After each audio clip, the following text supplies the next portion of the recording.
नमस्कार, मी Vaidya Gajanan Wadje, MD Ayurveda, PhD scholar, Pune आणि नांदेड, गुरुकृपा आयुर्वेद।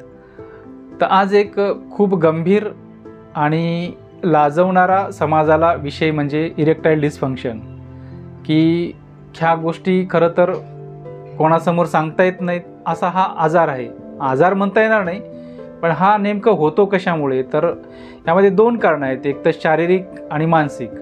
शारीरिक कारणामध्ये काय तर तुमचं वजन प्रमाणापेक्षा वाढलेलं असेल किंवा खूप कामं असतील, मेहनतीचे कामं असतील, तर त्यामुळे पण हा आजार तुम्हाला दिसून येतो।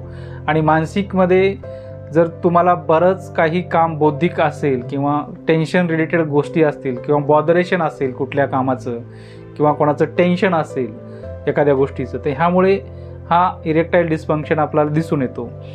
तर यामध्ये आयुर्वेद काय करू शकतो? तर सगळ्यात महत्त्वाचं की रुग्णाचं जेव्हा आपण हिस्ट्री टेकिंग घेतो त्यावेळेस बऱ्याच गोष्टी समजतात की हा शारीरिक आहे का मानसिक आहे। त्यानंतर मग डायरेक्टली सिम्पटमॅटिक ट्रीटमेंट न देता आपण जर बेसिक ट्रीटमेंट जर केली रुग्णाला, तर त्यातले खूप चांगले रिझल्ट आपल्याला दिसून येतात।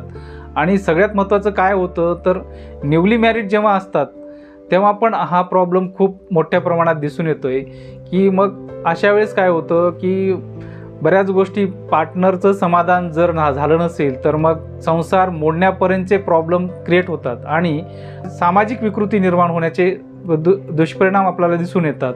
तर असं न होता, पण ह्यामध्ये दुसरी महत्त्वाची गोष्ट काय तर पूर्वी एका वयानंतर म्हणजे वयोमान झाल्यानंतर ह्या गोष्टी दिसायच्या, पण आता तसं नाही होत।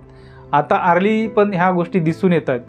तर व्यवस्थित प्रॉपर गायडन्स घेऊन डॉक्टरांचं, आपल्या फॅमिली फिजिशियनचं असेल किंवा जवळील कोणतेही डॉक्टर असू देत असेल, तर त्यांनी व्यवस्थित मार्गदर्शन घ्यावं। ते बेसिक प्रॉब्लेम काय जर तो समजून घेतला डॉक्टरांनी आणि त्याच्यावर जर व्यवस्थित ट्रीटमेंट दिली तर हा प्रॉब्लेम कायमचा सॉल्व्ह होऊ शकतो।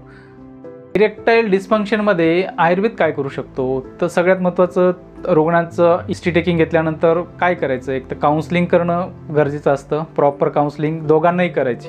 दुसरी गोष्ट काय तर त्यामध्ये बऱ्याच प्रमाणात आपल्याला इंटरनल मेडिकेशन देता येतं।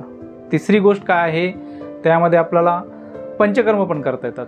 कुठल्या दोषामुळे हा प्रॉब्लेम आहे, कफामुळे आहे का, पित्तामुळे आहे का, वातामुळे आहे, तर त्यानुसार जर प्रॉपर हिस्ट्री घेऊन जर या गोष्टी आपल्या निदर्शनास आल्या तर त्यानुसार ते पंचकर्म करून घेतले, वमन असेल, विरेचन असेल, शिरोधारा असेल, ह्यामध्ये खूप चांगल्या प्रकारे आपल्याला रिझल्ट दिसून येतात।